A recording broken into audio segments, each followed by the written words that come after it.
na gani baby, ni ma kai na gani hobi. ban yarda da kowa ba, ke ce kadai a mafarki na baby.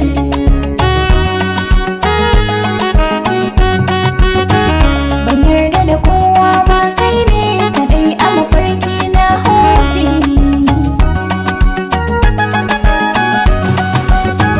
Dawo daga dama na ba za na saka ki a hauni ba, kallo da yanayin shari'a na biyun ba za a ga daidai ba.